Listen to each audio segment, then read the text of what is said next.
And welcome to Chartwise Women. This is Ellen McGonagle here with Erin Swenlin, brought to you each and every Thursday afternoon. Welcome. Today we have lots to cover, a little bit of a bumpy market, I would say, certainly last week going into this week. But before that, Erin, I just wanted to check in and see, how the heck are you? I am doing quite well, actually, just trying to stay cool. I know you're running into that as well, but we've been triple digits now for a while. 100-degree weather. Oh my gosh, I know. Hate to complain, but the swimming pool turned a little bit green earlier this week. Oh no, I'm not surprised. Little emergency action there, but we're all back. Everything's fine. Yes, it's been pretty crazy with that heat, but you know, we chose our place to live, so I can't complain too much. Well, there's a lot of nice, certainly gorgeous days, and this morning beautiful. So I think we're in good shape overall here on the West Coast. Yes. Welcome those of you from everywhere else. I know Portland's having their difficulties and elsewhere, so we have nothing to, I don't think, complain about. Yes. Yeah, so let's go ahead and get started. Today, I did mention that the markets were bumpy. We did have a pretty swift pullback, certainly on Monday. It began late last week, and I'm going to get into that. Erin and I both will talk about the pullback, but more importantly is buying that pullback. We're going to share with you ways to tell if your stock is just pulling back or is there more downside, and how you can capitalize, because there is anticipated volatility throughout the summer. So we anticipate further pullbacks. You'll definitely want to put this in your tool belt for going forward. And even now, some of the stocks are still recovering from that pullback. So you're still below recent highs, so in good shape. But let's get started with our wisdom of the week. And I'll go ahead and start. Mine is on the top there. Basically, that when you are buying stocks that pull back, you absolutely want to make sure the stock is finding what I call support. That support is going to tell you that the stock can recover from that pullback. Oftentimes, a pullback to support is an ideal buy point, and we're going to share lots of examples, again, not to get you in front of these stocks when they do pull back. Erin? Absolutely. And, you know, one way to protect yourself if it doesn't do what it's supposed to do after that bounce is setting your stops kind of right below those key support lines. And that can definitely protect you if you don't get the rebound, because a lot of times, you know, emotionally, when you see that stock fall below those areas, you're thinking, well, it might rebound now. It might rebound now, but it's better to just cut your losses. It's obviously not running the right direction after it's bounced. So there you are. Oh, absolutely. Lots of examples there too, because obviously there's a very big difference between a pullback and a stock that is headed lower. Lots that goes into that. So I'm going to go ahead, Erin, and start by sharing a look at the broader markets. Of course, you are welcome as well, but here's a daily price chart of the S&P 500. And here's that pullback that I mentioned. So it did begin toward the end of last week. Monday was a very sharp pullback period, but the S&P found support at this upward trending red line. That's a 50-day simple moving average. Very, very bullish action. We can go back here historically to these other pullback periods. It cut it just a bit, but found support, and now we are rebounding. As mentioned, we are still below these prior highs, so lots of stocks that are still in a buyable position following this pullback. You want to pay attention to those outside momentum indicators, which have turned positive, and now we're up above that 10-day simple moving average. Now, I do have some examples that I wanted to share, but Erin, did you want to give us your outlook on the broader markets, and then I can go ahead and share pullbacks versus something more and what you're going to want to be on the lookout for. Certainly. So, you know, we do what we call climax analysis at decision point. And so when you get these heavy periods of selling like this particular day ended up being in a downside exhaustion. So the selling exhaustion came in, that signal. and we did start to see prices rise. But I did end up with an upside exhaustion on the buying right here on this, but I didn't read it so much as a, initiation down to really low prices, but more of an indication that we might see some churn moving back and forth.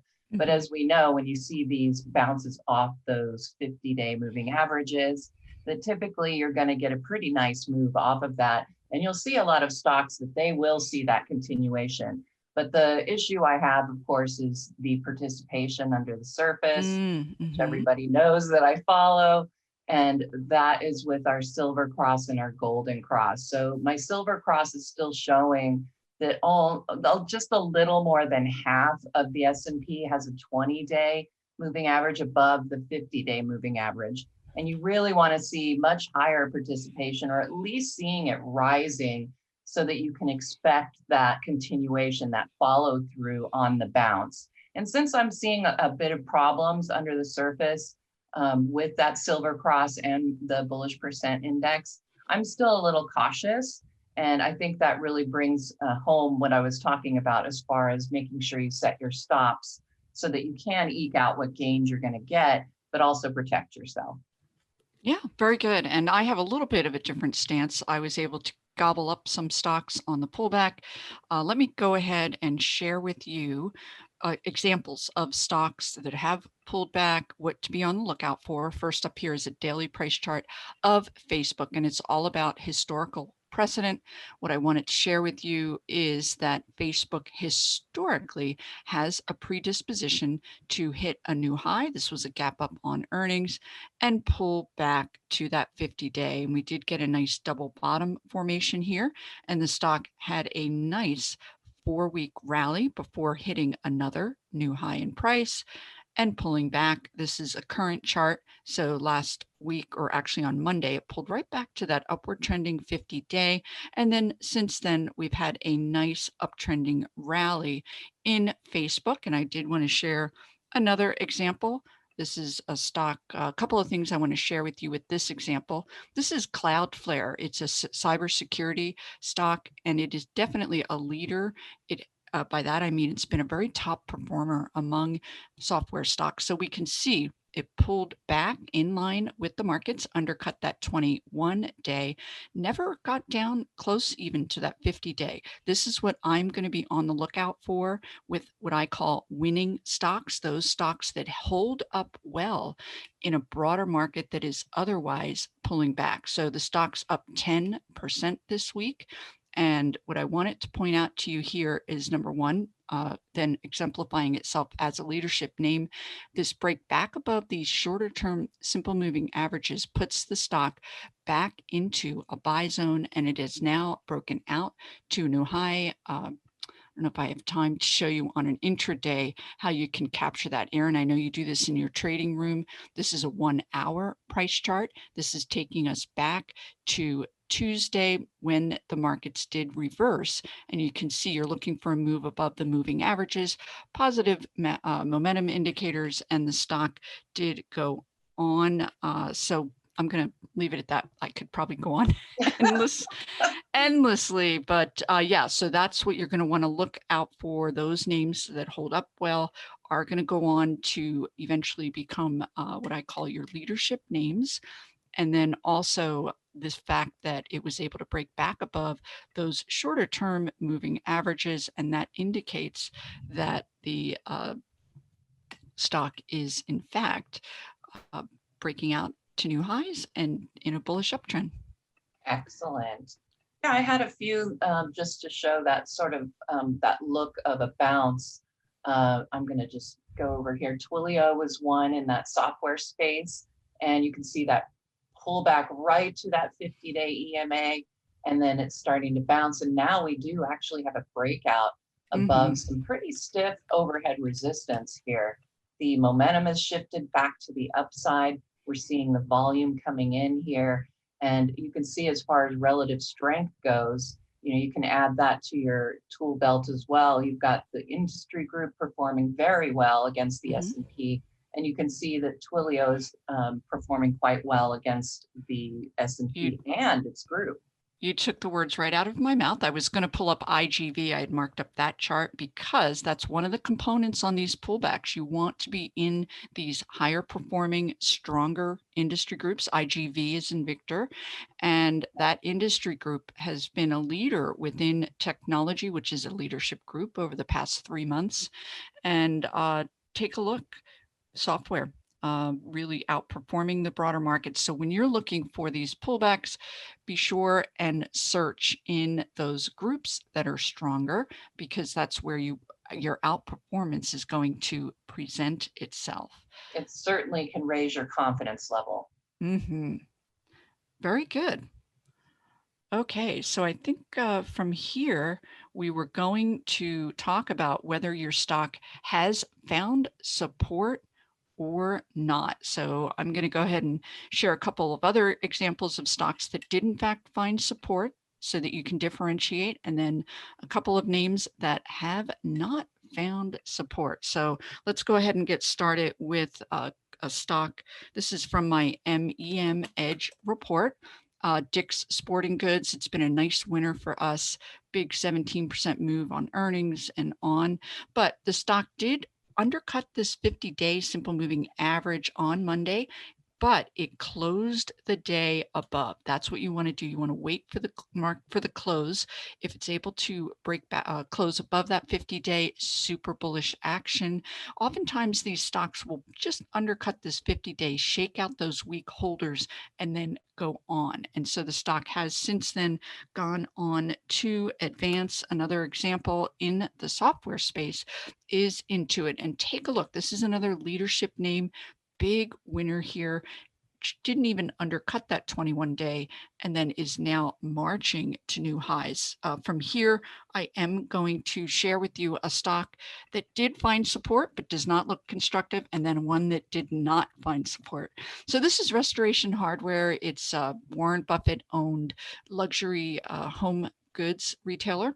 And we can see the stock did find support at this 50-day, but it is not participating with this recent rally. It's finding upside support at these moving averages. So not constructive on RH.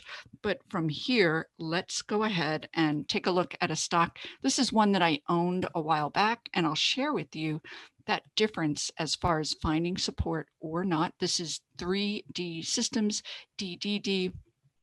I was able to have a nice rally advance here, take advantage of that. But once the stock started breaking below key support, take a look, your momentum indicator, MACD, black line down through the red, and then your RSI trending negatively. I actually did get out of this earlier to preserve profits, but once it breaks that 50-day, all bets are off. You will want to exit. Now your moving averages are trending downward. So any upside attempts are met with resistance. So Erin, finding support or not?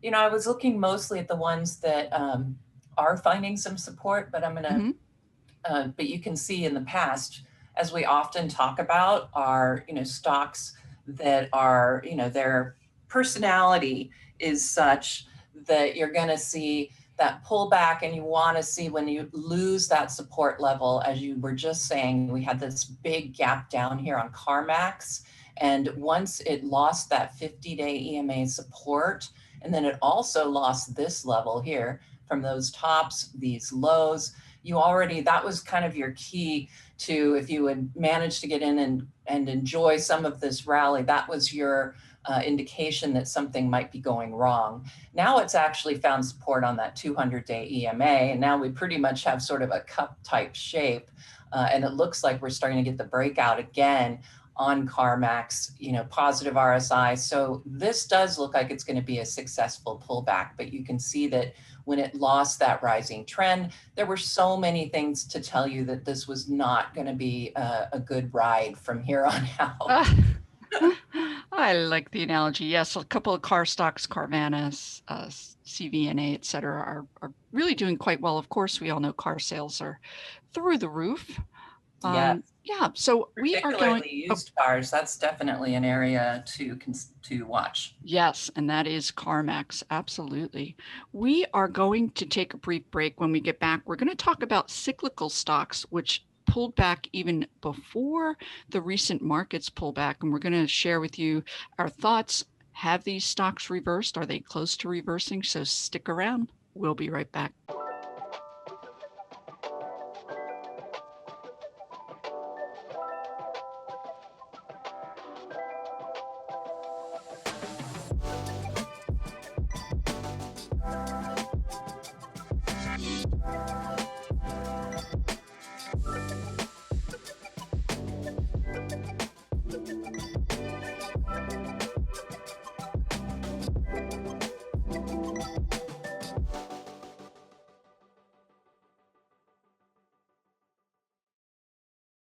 Okay, so from here, I have stuff about each one. I know that in materials, I hate to keep saying it, but gold miners and stuff.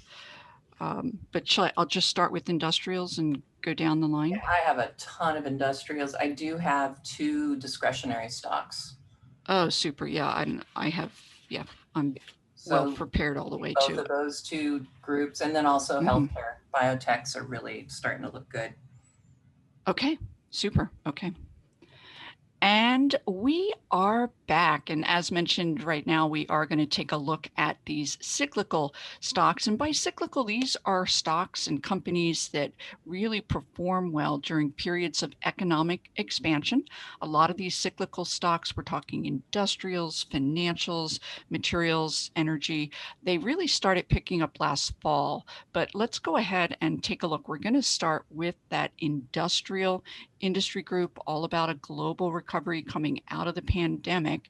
And I'm going to share with you XLI, which is the S&P 500's sector group chart. And we can see this is what I was mentioning as far as coming out in November.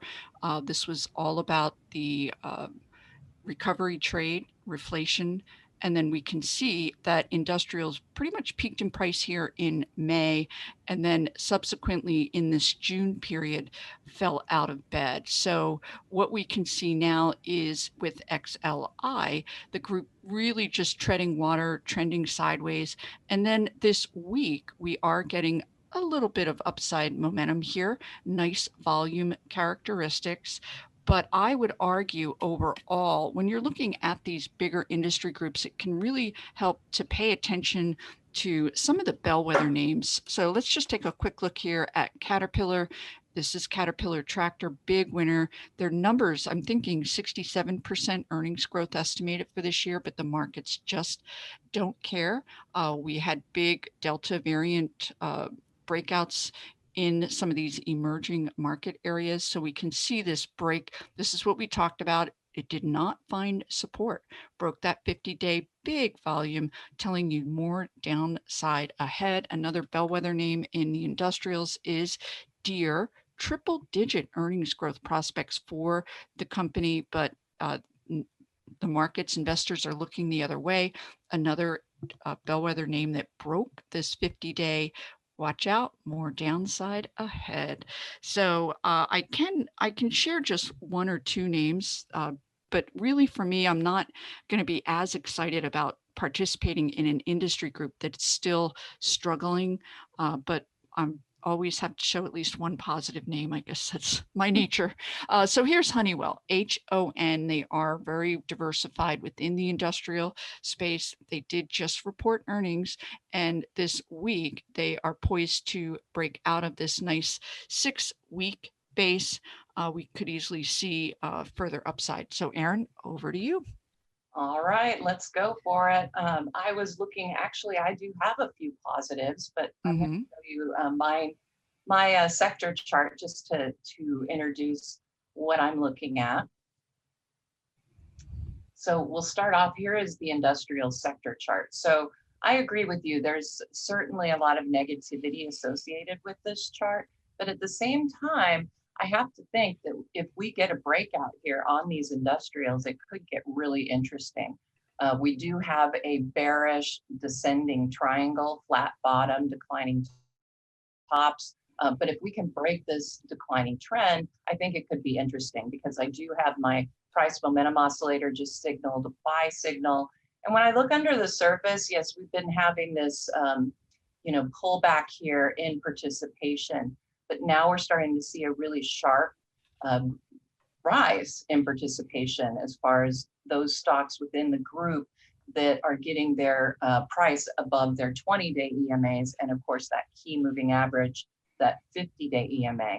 So we have about 2/3 of the stocks in XLI that do have their price above their 50-day EMA, which can't make it quite interesting. So I did have just a few names that I'm going to, let's see, that's the wrong chart. My bad. Let's go over here to Bluebird. So I thought this one looked really interesting, but there is work to do in this group, but you still can see there's certainly some momentum building here, a nice little double bottom on the bounce off of that 200-day EMA. And yes, you really want to look for a better industry group, I have to say. You can see that the is sort of trending lower in respect to the S&P, but at least this stock, and that's when we talk about pockets of strength, is outperforming the S&P, and it's clearly outperforming its industry group, which is kind of floundering right now. But I thought that was an interesting industrial stock, and I think CTOS. Yeah, they're all about school buses. Yes, and business support services. I thought there were some really interesting names in here, and here you can see a really big difference in the industry group's performance, and then again trying to find that stock that is performing well against its group as well as the S&P. And you can see that really nice bounce off of the 50-day EMA. But again, I really, there's work to be done. I really want to see that breakout, because if we get the turn, then you're probably looking at one of those bearish double tops. So yeah, they just reported earnings. Yes. 83% year over year, but they're big with the restaurant space. They provide all of the linens and also hospital uniforms to both areas. There you go. Mm-hmm. You always have the stories. I love it.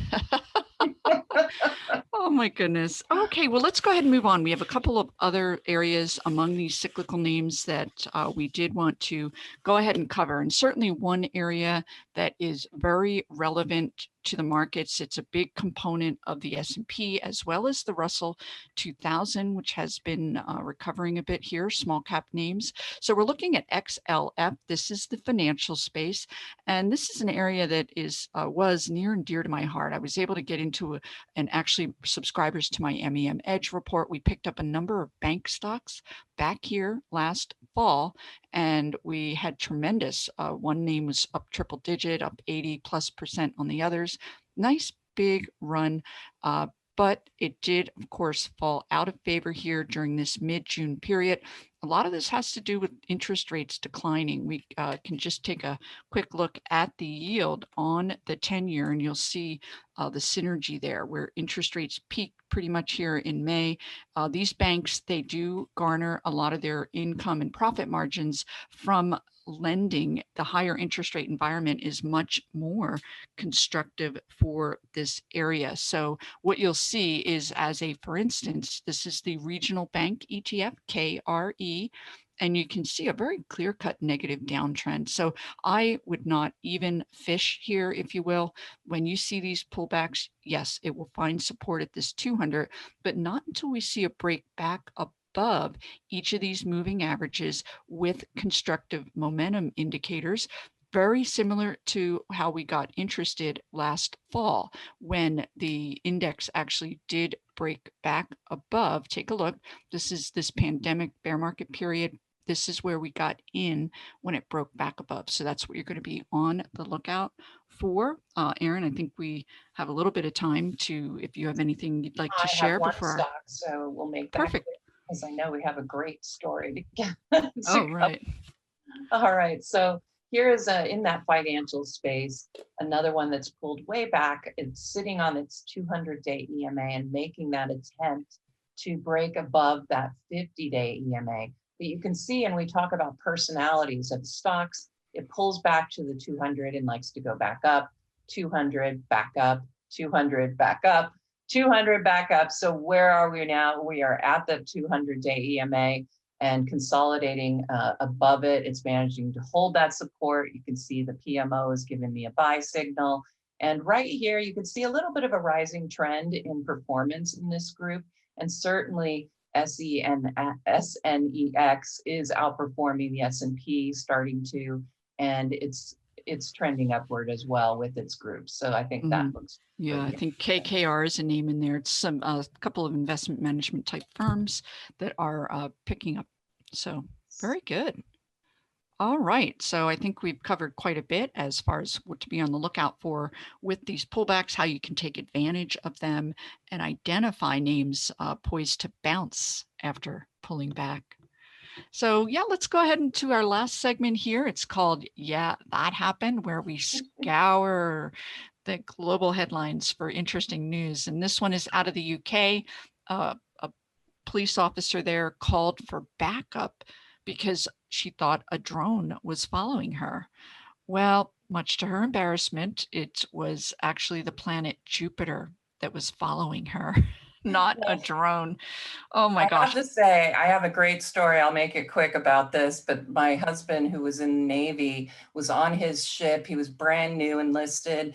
The brand new lieutenant thought that they had incoming aircraft, and he alerted the ship. He had to wake up the captain, but the whole time John was saying, no, it's Venus, it's Venus.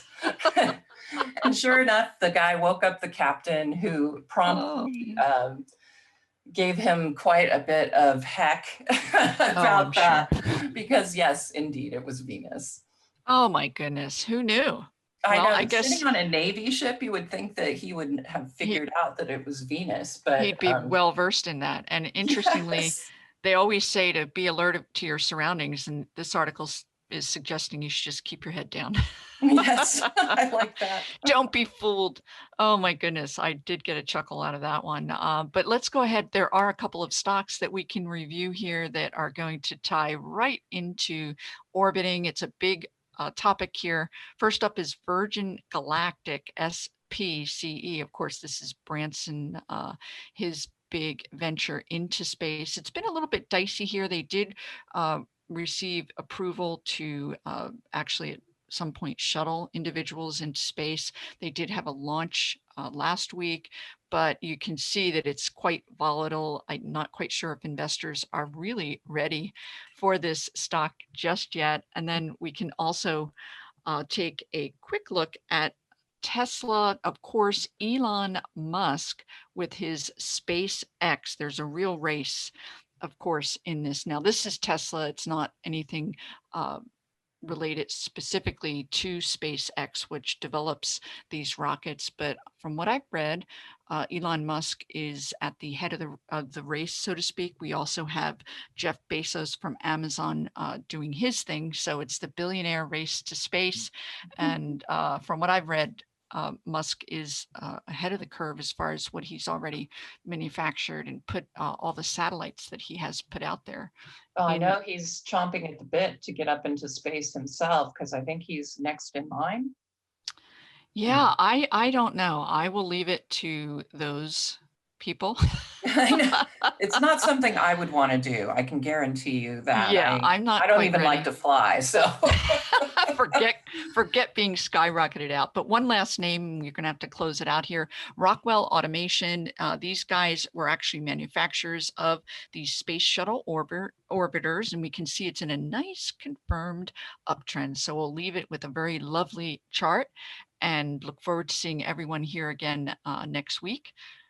And signing out for now. Take care. Happy trading.